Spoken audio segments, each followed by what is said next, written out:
So guys, welcome to La Doha. So actuellement, on va y aller avec notre thème qui est sur le relationnel, qui est un sujet quand même que j'aime beaucoup parce que c'est le développement de soi, l'amélioration, ça s'appelle de s'améliorer, d'être la meilleure version de soi-même. Et on va parler des relations toxiques, que ce soit du côté sentimental ou même amitié, mais comment démystifier certains red flags. Et on va y aller avec John Black qui est avec nous. Alors, John Black, est-ce que tu es prêt justement qu'on démystifie ensemble concernant les relations toxiques dans le relationnel? Oui, je suis prêt à 100%.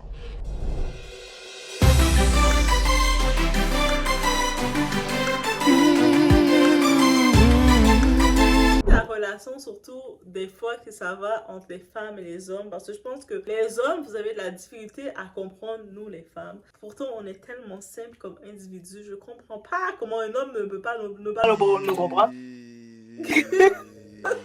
Non, c'est vraiment compliqué à comprendre. Vous êtes complexe en fait. Parce que même vous savez pas qu'est-ce que vous voulez. Mais dans notre incompréhension, on ressent qu'est-ce qu'on veut, nous. Nous, on fonctionne par les émotions. Et puis, un homme, si tu as de l'assurance, tu vas pouvoir diriger les émotions. Dépendamment de la femme. Mais pas dépendamment. Moi, je pense qu'on est tous universels. On a toutes des formes différentes, des degrés différents, mais on est quand même dans le même sens. On a grandi dans des familles différentes, dans des valeurs différentes. Ça reste toujours la même formule. Quand tu fais les formules de algèbre, c'est la même formule. Non, mais je comprends. C'est juste que le fait que vous partez toujours vers vos émotions, c'est très compliqué de vous suivre. Et ça peut même rendre la relation toxique parce que vos émotions changent tout le temps d'une pièce à l'autre. Mais c'est incroyable. Une journée, vous voudrez ça, mais une autre journée, vous voudrez pas ça. Une journée, vous dites ça, la personne le fait, après vous le chicanez qu'il l'a fait. Pourquoi? Je sais pas. Parce qu'aujourd'hui c'était aujourd'hui, puis hier c'était hier. Donc tu devais le faire hier et pas aujourd'hui. C'est vraiment ça, hein. C'est vraiment ça. Donc au niveau des émotions, je trouve que les femmes, dans beaucoup de cas, ok, pas dans certains, dans beaucoup de cas, peuvent rendre la relation toxique juste à partir de ça. Sincèrement. Mais, moi, j'ajoute le mais. Vas-y. Nous, les femmes, on est aussi de côté. Moi, je vais du côté biologique. Nous, les femmes, biologiquement, tout est dans l'interne. Allez, oui, allez. Il faut prendre en compte ce côté-là. Que ce soit du côté biologique, même la science nous dit, on est dans l'interne. Et au-delà de ça, nos émotions peuvent changer sur différents facteurs, en effet. Mais en gros, qu'est-ce qu'il faut comprendre? Je pense que deux individus dans une relation, quand ils décident d'essayer de créer quelque chose, c'est parce que chacun veut recevoir un bénéfice positif pour soi. Ouais, c'est vrai, ça c'est vrai. Mais à quel point les attentes de ces bénéfices-là pourraient être toxiques? On va dire par exemple, une femme demande un bénéfice de son homme, ça veut dire soutien émotionnel, qu'il dise que t'es belle, il paye tout ce que tu veux, etc. Et le jour où lui demande des choses, on va dire faire de la cuisine, faire ci, faire ça, juste faire des choses simples, ok? Et je pense qu'au final, la femme va avoir beaucoup plus tendance à rattraper l'homme si elle n'a pas ses exigences. A contrario, l'homme pourrait vivre en tant que tel sans nécessairement avoir qu'est-ce qu'il veut en soi, tu vois? Parce que la femme, c'est la femme, et s'il l'aime, vas-y, c'est pas grave, je vais faire outre, tu vois? S'il va tenter de l'améliorer, puis elle veut pas, ben écoute, je vais faire outre, j'ai passé, tu vois? Puis le fait que cette femme a une certaine forme d'attente au niveau des hommes, ça peut devenir toxique parce qu'au final, c'est là que la période de comparaison arrive. Mais je comprends pas, les autres garçons, eux, ils font ça, etc., tout ça, nani, ça. Je me base dans un exemple comme un autre, tu vois. Mais je trouve que c'est trop facile pour les femmes de devenir toxiques le jour où elle n'a pas qu'est-ce qu'elle veut dans la relation, ok? A contrario, l'homme ne va pas aller vers cette toxicité directement, ok? Ou s'il y va, c'est juste qu'il participe déjà à la toxicité que la femme a déjà installée dans la relation. Je sais pas si tu me suis par rapport à la comparaison, tout ça, etc. Tu vois? Et la comparaison, Je peux comprendre ce que tu dis, mais qu'est-ce que aussi je tiens à ajouter? Le type d'homme qu'on veut qui soit protecteur. On se sent protégé. Et que protéger, ça peut être mental. Des fois, un homme, peut-être que financièrement, parce qu'on voit beaucoup de femmes là qui sont financièrement très stables, elles vont se mettre avec un homme qui a beaucoup moins qu'elles. Mais pourquoi elles se mettent avec cet homme-là? Parce qu'elles s'attendent à ce qu'il la protège mentalement. Et souvent, les hommes, ils comprennent pas ça. Et puis, ils vont dans la pression de dire, je vais chercher à lui donner ça. Ou je vais chercher à lui donner ci. Et puis, à force de vouloir chercher à donner quelque chose, ça fait perdre la magie de tout en tant que tel. Parce que des fois, tu peux voir, on voit beaucoup des cas, des femmes docteurs, des femmes qui ont une grosse profession, qui vont se mettre avec un homme qui est dans un petit boulot, tout ça. Le monde va dire, oh, mais la femme était super dans un niveau et c'est pas inclus. Parce que quand elle a vu l'homme, nous les femmes, on a la force, une autre force en nous. Peut-être, je sais pas si c'est comme tu avais parlé que on est toutes innées maternelles, mais je pense que peut-être c'est notre façon d'être en nous. On a une facilité de vouloir reconstruire son homme. Et c'est pas comme si, c'est sûr, quand je dis reconstruire, c'est pas comme construire de façon péjorative, de dire je t'ai fait, qu'est-ce que tu es. Non, on n'a pas cette prétention-là, mais c'est juste la prétention de dire, tu sais, le gars que j'ai choisi comme pour moi, je veux qu'il soit au top. Et puis moi, je mets toutes mes statuts, l'encouragement, toutes mes ressources pour qu'il soit au top. Et je pense que c'est la même façon qu'une mère avec un enfant. Son enfant arrive dans sa vie, là. T'es comme, tu veux qu'il soit au top aussi, là. T'es comme, mon enfant, c'est le meilleur. Mais le mari, tu veux qu'il soit au top aussi. Mais par contre, si l'homme, toi, t'arrives avec ce sens inné en toi, parce que c'est comme tu donnes naissance, t'as l'enfant comme on donne toi, t'as ça en toi, peut-être que tu sais pas. Certains hommes, ils comprennent pas ce sens-là et puis ils prennent ça peut-être pour la provocation que tu veux changer l'homme. Mais des fois, c'est pas que tu veux le changer. Des fois, tu peux regarder ton homme et des fois, mettons que toi, t'es là, tu vas dire, ah, mais moi, j'aime ça faire des vidéos. Là, la femme, elle va voir au-delà. Lui, il peut être un grand producteur. Tu sais, il peut faire des Steven Spielberg de lui-même. Il peut créer des films. Et la femme, on a l'instinct de vouloir avoir une vision. Dépendant des femmes, ça dépend aussi des femmes. Mais on a comme l'instinct de vouloir voir grand pour l'enfant. Ou pour l'homme aussi. L'enfant, mais l'homme. Parce qu'on a l'instinct peut-être maternel, mais on voit toujours qu'on peut l'amener à aller plus grand que ses rêves. Et des fois, certains hommes qui ont un complexe, ils vont peut-être prendre ça pour « elle veut me changer » ou « elle veut me contrôler ». Mais non, c'est juste que techniquement, une femme connecte avec son homme. Si tu laisses la femme avoir un plan pour toi, ça part tellement loin. On dit toujours, même les grands hommes l'ont dit, derrière chaque grand homme, il y a une femme. C'est un grand homme, je ne me rappelle plus c'est qui l'a dit, mais il a dit c'est pas pour rien. Derrière chaque grand homme, il y a une femme. Derrière Nelson Mandela, Winnie était là. Derrière Barack Obama, ben Michelle, elle était là. Michelle, là, c'est elle qui a donné tous les contacts à Barack. Elle a jamais dit dans les entrevues, ah, mais c'est grâce à moi qu'il est, qu'est-ce qu'il est. Non, pourtant, c'est elle qui avait les contacts. T'imagines? C'est-à-dire que la femme, quand on croit en homme, on veut toujours voir l'homme arriver loin. Mais si une femme se décourage d'un homme, c'est qu'elle voit que l'homme, même si toi, tu crois en quelqu'un, si la personne ne fait pas d'effort, mais là, toi comme femme, t'es comme, ok, t'es découragé. Et si l'homme ne fait pas d'effort, c'est ça qui arrive. Et c'est ça qui rend toxique la relation. Je suis d'accord avec toi, mais je pense que ça arrive beaucoup plus du côté des femmes. Par exemple, améliorer, faire ci, faire ça, son homme, etc. Ça, je te jure qu'il y a des hommes qui sont prêts à le faire par rapport à leurs femmes, beaucoup plus que les femmes sont prêtes à le faire par rapport aux hommes. Pourquoi? Parce que ces temps-ci, moi, j'ai vu dans la génération de maintenant que les femmes, tu leur dis un commentaire, ils se fâchent directement, puis ils se bloquent directement. Puis ils se disent que toi, t'es la pire personne au monde. Par exemple, les vêtements. Tes vêtements, on en a déjà parlé. Les vêtements. Tu vas dire à ta femme, j'ai pas envie que tu t'habilles de cette façon-là, etc. Puis elle va se braquer, elle va dire pourquoi tu veux pas que je m'habille de cette façon-là, je comprends pas, etc. Quoi, tu veux me contrôler, tout ça, etc. La même chose que tu as dit par rapport aux hommes, mais je te jure, les femmes le font aussi. Par rapport aux vêtements, à l'attitude, comment je pourrais dire ça, au lieu qu'elles visitent, ça c'est important. Et tout ça fait en sorte que la femme dit qu'elle se fait contrôler par son homme, que c'est pas un bon homme pour lui. L'homme l'aime pas par rapport à tout ce que l'homme l'oblige à faire, de pas sortir tard, de faire ça, de faire ci. C'est un manipulateur compulsif. Ça sort vite, hein, avec la bouche des femmes. Ça sort très très vite. Et au final, s'il y avait cette forme de discussion, cette forme de compréhension, que tout le monde est capable d'écouter et de comprendre, ok, tu veux pas que je fasse ça par rapport à ça, ok. Mais moi, j'aimerais que toi aussi, par rapport à ce genre de choses, que toi aussi, tu baisses les lieux où tu visites ou juste tes vêtements par rapport à. Cette discussion est toujours fermée. Et je trouve que le fait que même les hommes l'évitent, ça peut être dangereux et toxique. Pourquoi? Parce que nécessairement, tu n'as pas envie que ta femme se trimballe comme ça, mais tu sais comment elle va réagir si tu l'as dit. Moi, je dis toujours, tout est dans la forme et dans l'état de la personne. Si toi, comme homme, tu t'es jamais assuré de mettre la femme en confiance, parce que nous, les femmes, on a beaucoup plus de pression dans notre aspect physique qu'un homme. Allez. Avoue, le corps d'une femme, on change continuellement. C'est faux. Non, écoute, laisse-moi te dire pourquoi. Le corps d'une femme, on change continuellement. T'as raison, mais c'est faux. Tu sais pourquoi c'est pas vrai? Parce qu'au final, la femme, qu'elle est moche ou pas, on va la regarder. Ça veut dire que même si qu'elle est grosse, même si qu'elle est même pas maquillée, même si qu'elle est dégueulasse, il y aura toujours un homme qui voudra d'elle. Si tu me parles de pression, il y en a pas du tout. Pourquoi? Parce qu'il y a toujours un homme qui voudra te regarder et te dire Mais je non, t'aime. mais nous, la pression des femmes, c'est pas du côté des, c'est pas du côté des hommes, non. C'est du côté des femmes, notre pression. Tu sais, quand tu vois qu'une femme, tu vas voir qu'elle est comme stressée de quand elle doit sortir, qu'est-ce que je dois mettre, il y a tel événement. Oh non, je mets quoi? On essaie d'appeler nos copines. Toi, tu t'habilles comment?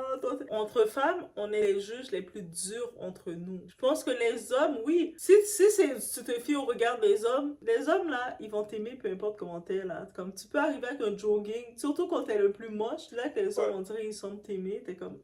Mais c'est comme la pression, c'est des femmes. Quand tu vas voir, tu vas faire un live, tu vas faire mettons, tu vas faire une vidéo, tu vas voir, une femme va prendre le temps de te commenter. Oh, regarde les cheveux, t'as mal fait. Oh, la ligne. Tu sais, c'est les femmes qui vont te juger le plus. Et c'est elles qui vont venir te faire du mal. C'est les hommes, eux autres, des fois, ils vont même pas porter attention à ça. Tu sais, un homme, est-ce que tu penses qu'il va commenter? Oh, ta perruque était mal mise. Non, ils s'en foutent, là. Ils vont regarder général. Oh, t'as l'air cute. T'es cute et tout. Ouais. Tu sais, les hommes de ce côté-ci, si c'était la vie des hommes, ça aurait été tellement simple pour nous. Mais les femmes, on est tellement méchantes entre nous. On est tellement en compétition entre nous, la pression est tellement forte. Même quand tu vois des femmes vont aller se faire des chirurgies, vont aller risquer leur vie, c'est pour impressionner d'autres femmes, là. Parce que les hommes, en vrai de vrai, là, même tu vas voir des hommes, ils vont tromper leurs femmes. Ça avec des femmes qui n'ont même pas fait de chirurgie, qui sont super naturelles, average, là. Les femmes, on est plus en compétition entre nous qu'avec Paul. On s'en fout. C'est comme si les hommes donnent leur avis, on s'en fout. Quand un homme va dire, moi j'aime une femme qui est naturelle ou qui n'a pas besoin de faire trop d'efforts, passer comme ça à mettre 10 contouring dans son make-up. Non, je veux pas ça. La plupart des hommes, ils veulent pas ça en vrai. T'sais, oui, ils veulent une femme qui prenne soin d'elle, ils veulent pas une femme qui arrive là, qui sent le poisson. C'est normal. Mais je veux pas une femme qui non plus qui prenne comme tu sens que ça prend trop de temps là. Ouais, je comprends. Tu sais comme de temps tu te dis hey, on va aller voir le coucher du soleil. Faut que la femme ait rapidement le temps de prendre sa douche, de mettre 2-3 petites affaires rapidement et puis être prête. Tu comprends? Ouais, je comprends. Mais les femmes, entre nous, on crée cette chose tellement difficile. Je te jure, c'est une autre histoire. C'est pas juste dans les relations de couple. La toxicité entre femmes, là, c'est exceptionnel. Genre, toxique, mais vous êtes toxique, mais à un point, vous êtes capable de carrément aller faire en sorte que cette même personne est capable de se suicider tellement que vos propos sont vulgaires, tellement que vous la rabaissez, tellement que vous voulez être meilleur qu'elle. Pourquoi? Peut-être pour un garçon, parce que vous voulez être meilleur qu'elle. Le pire, c'est juste pour que tout le monde vous regarde mieux que cette femme-là. Le pire, des fois, c'est même pas pour un garçon. Là. Moi, là, je vais donner l'anecdote. Je me rappelle, il y avait la dernière personne que j'avais aidée. Cette fille, elle vit comme dans une vie de débauche. C'est comme le contraire de moi. Mais elle disait qu'elle voulait sortir de cette vie-là. Et puis moi, j'essaie de la coacher, je sais pas pourquoi. C'est comme, même pas c'est pas le genre de personne qui aurait été mon amie.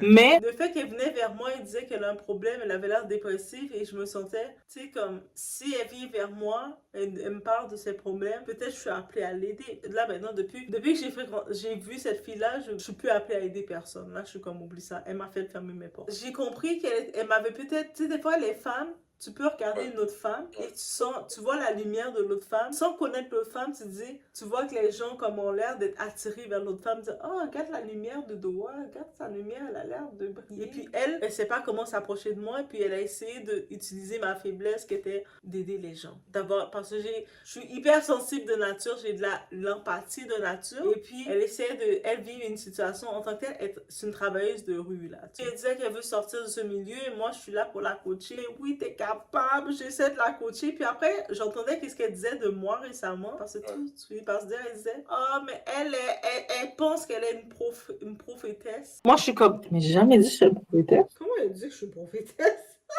Définition, s'il vous plaît? C'est quoi ça, prophétesse? C'est une prophète, là. Tu sais, les filles prophètes d'église, tout ça. Okay. Mais moi, dans ma tête, j'ai jamais dit que je suis prophète, là. Tu sais, oui, des fois, même quand j'utilise des petites références, c'est parce que je vais dire, Dieu t'aime. Dans quelque part dans la Bible, il a dit qu'il t'aimait. Mais je vais pas lui dire dans quel passage dans la Bible. Des fois, je sais même pas. Je vais juste dire, je sais, dans la Bible, Dieu a dit qu'il t'aimait. Va chercher, si tu veux. Moi, je sais pas si ça l'a complexé, mais j'étais comme, oh my God, j'ai jamais jugé. Toi, tu me parles de ton monde que tu es, de la rue, Tu me dis comment ça te détruit que tu veux sortir de ça. Et puis que tout le monde autour de toi, ils sont dans ce monde, dans ce milieu-là, et tu ne veux plus les côtoyer. Ah, mais t'es capable, tu sais, si tu veux une meilleure chose, vas-y, fais ci. Et là, quand j'ai vu ça, j'ai fait, ah non. J'aime mieux rester tout seul dans ma petite bulle. Mais les femmes entre nous, c'est tellement méchant. Et puis je me suis dit, heureusement qu'elle avait rien à dire sur moi parce que je me confie pas facilement aux gens. Là. C'est comme, qu'est-ce que tu peux dire? Tu sais, elle peut dire, ah, elle là, elle est prophétesse, une prophétesse. Je suis comme, ah ouais, je suis une prophète. J'ai jamais su ça. J'ai jamais senti que j'étais prophète. Tu sais, moi, quand je me présente, je suis quelqu'un colérique, je m'énerve facilement. Et puis je te coupe facilement, je peux t'insulter, là, sortir des gros mots. Mais je suis comme, ok, le monde, ils ont une perception sur toi. Des fois, peut-être qu'elle est dans son monde, des fois, quand elle va aller dans ses délires, elle veut aller peut-être être dévergondée. Et puis, le fait comme, t'es juste pas dévergondée comme elle, peut-être tu vas pas embarquer, fait qu'elle va te prendre pour quelqu'un qui joue à la parfaite. Mais c'est comme, pas que je joue à la parfaite, j'ai pas besoin d'être dévergondée. C'est comme... Je comprends, je comprends. En gros, genre, le fait que toi, t'es normal, on va dire, elle l'est pas. Elle est dans ce milieu de débauche, comme tu dis. Ben, elle te voit comme une personne qui est parfaite, elle a pas de problème, elle est pas dans les problèmes, etc. Elle va te juger en conséquence. Mais est-ce que je pourrais dire c'est l'hypocrisie des femmes ou des hommes? Parce qu'en vrai, les hommes en général, quand je dis homme, c'est homme-femme réunis là, mais les femmes, c'est un vice. C'est un vrai vice, les femmes, vrai vice. Mais c'est ça parce que, comme tu le sais, moi j'ai quand même grandi avec beaucoup d'hommes, que ce soit mes cousins, mes frères. Fait que, avec les hommes, peut-être que je sais pas si je suis plus à l'aise avec les hommes et je le sens pas cette hypocrisie. Je sens pas que, quand je parle, je sens pas que les hommes vont me dire, oh ben tu joues à la parfaite. Non, je suis moi-même. Ils voient que je suis moi-même. C'est même pas que je fais semblant de jouer un rôle, je suis moi-même. Mais les femmes, on dirait je suis moi-même, elles pensent que, oh non, tu peux pas dire ça comme ça. Mais non, c'est comme j'ai une conscience aussi. C'est comme, quand une femme va te dire, ah, mais moi, je suis en train de gérer un homme qui est marié. Si tu me dis ça dans ma tête à moi, je vais dire, non, mais c'est mal, qu'est-ce que tu fais? Parce que pour moi, c'est mal, qu'est-ce que tu fais? Mais la femme va dire, mais tu joues à la parfaite. Oui, mais c'est pas que je joue à la parfaite. Ça, je déteste. Ils sont pas capables d'avouer que, écoute, c'est pas que je te dis que je suis parfait. Tout le monde fait des erreurs dans la vie, tu comprends? Mais qu'est-ce que tu fais? C'est mal. Il faut que tu arrêtes de faire comme ci, etc. Je suis pas dans ton monde. Peut-être que, on va dire, j'ai pas des problèmes d'alcool ou que je suis pas une trompeuse, etc. Tout ce que tu veux. Je sais pas une question de comparaison. C'est juste que la chose que tu fais en soi, c'est mal. Je sais pas pourquoi tu penses que. Et en plus, le fait que tu essaies de te réconforter dans le sens de ah, mais elle parle qui? C'est la petite parfaite qui est tout le monde. Je pense que c'est comme ça, avec cette mentalité-là, que tu vas sortir de ce monde-là. Tu fais pas sens. Des fois, ils pensent que je joue à la parfaite. Mais c'est même pas que je joue à la parfaite, j'ai une conscience. C'est-à-dire que moi, ma mère, j'ai grandi, ma mère faisait famille d'accueil. C'est-à-dire, elle prenait des enfants de la DPJ. Ils ont des problèmes de 7 à 17 ans. Et puis, ça, elle a quand même une ouverture d'esprit. Mais même quand si ma mère, elle pouvait être à distance, me dire, ah non, je sens pas. Tu sais, des fois, les parents afro, ils ont la facilité de dire, j'ai fait un rêve, ne sors pas. Mais moi, j'étais obéissante de nature. Ça veut dire, je fais comme, oh non, je peux pas sortir. Ma mère, elle ne peut pas sortir. Et puis les gens pensaient que je jouais à la parfaite, mais c'est pas que je jouais à la parfaite. Parce que ma mère m'a dit de pas sortir.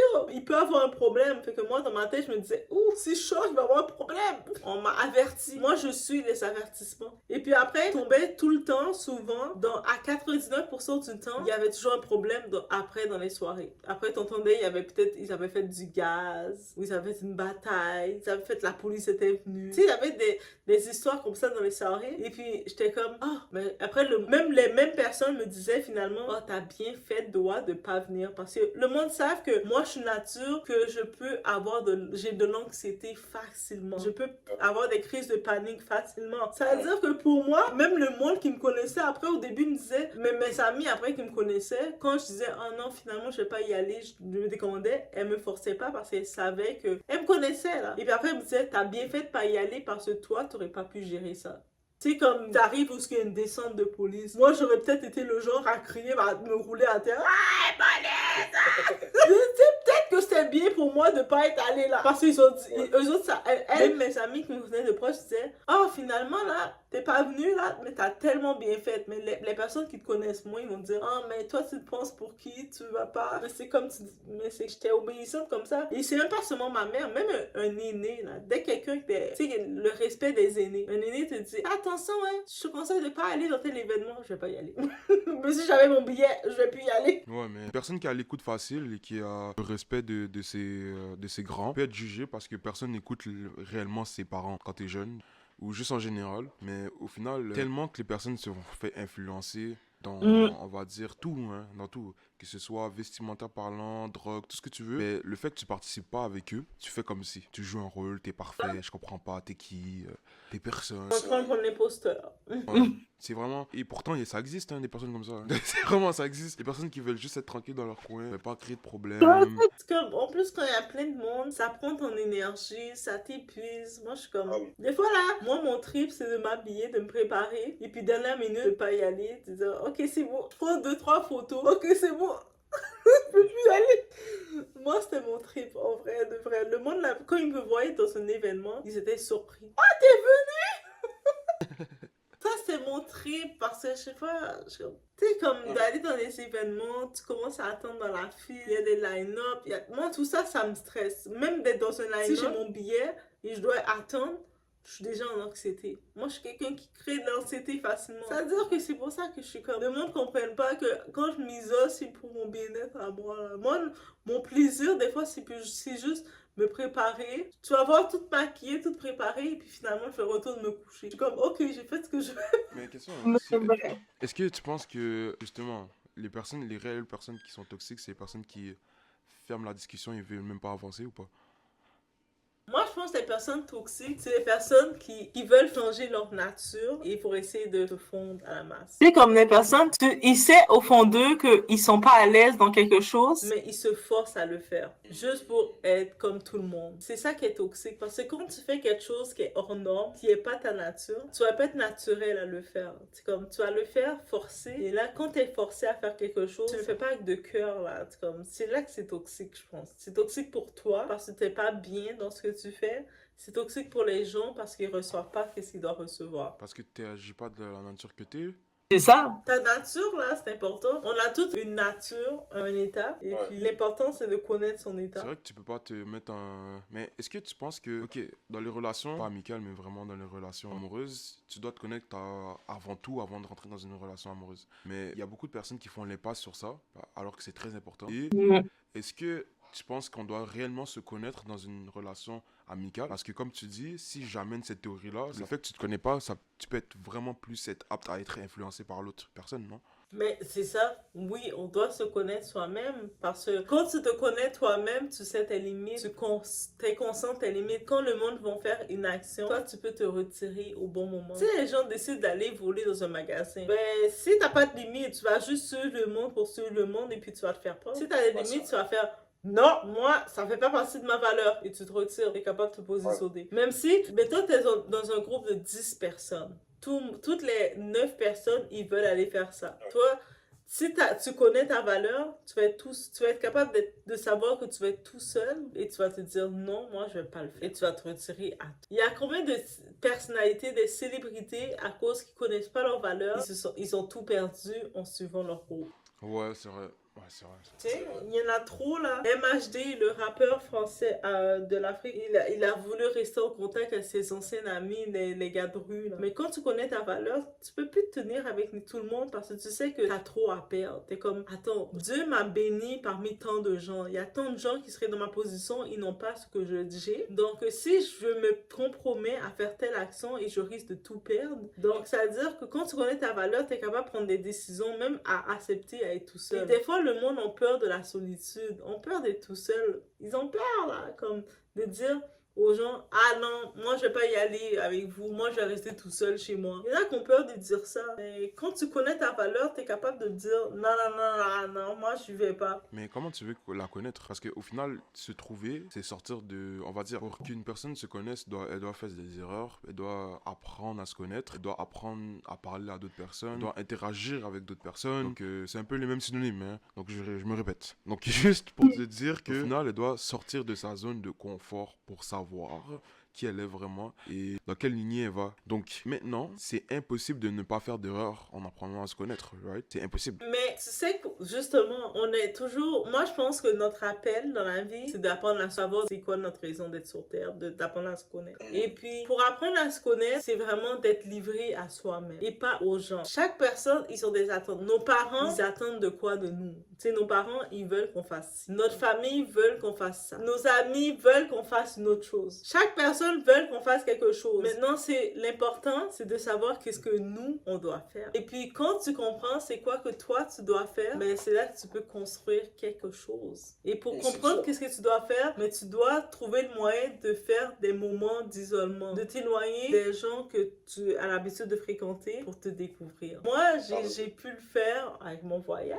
Comme, c'est sûr, c'est pas tout le monde qui est appelé à faire des gros voyages comme j'ai fait, mais des fois, ça peut être de temps en temps, mettons, tu passes tout ton temps avec le même monde que tu connais et que ces personnes-là, ils ont déjà ils pensent de toi, ils te voient d'une façon. De temps en temps, c'est bon aussi de sortir de ta zone de confort. Tu sais que tous tes proches font une certaine type d'activité. Mais toi, tu décides de t'inscrire dans un cours de poterie. Tu vas être hors de ta zone. Les personnes vont te découvrir comme étant toi-même et non comme étant des gens qui te présentent. Parce que quand ton proche te présente, il va te présenter comme qu'il te connaît. Ah, moi c'est Doa, je la connais, elle est comme ça, elle est comme ça. Mais c'est pas nécessairement ton identité parce qu'on évolue. On est appelé à évoluer. Comme hier, j'étais comme ça. Aujourd'hui, je suis d'autres façons, là. Je suis pas la même personne que j'étais hier. C'est vrai, parce que toi, tu as décidé de faire des activités que ton entourage ne fait pas, en fait. Mais il faut sortir de sa zone. Et je pense que mon première chose que j'avais fait quand j'avais déménagé dans mon appartement, toute ma famille, c'était dans l'est de Montréal. Et je me rappelle, j'allais aller chercher un appartement dans l'ouest. Ah, pour sortir de ta zone de confort. Ouais,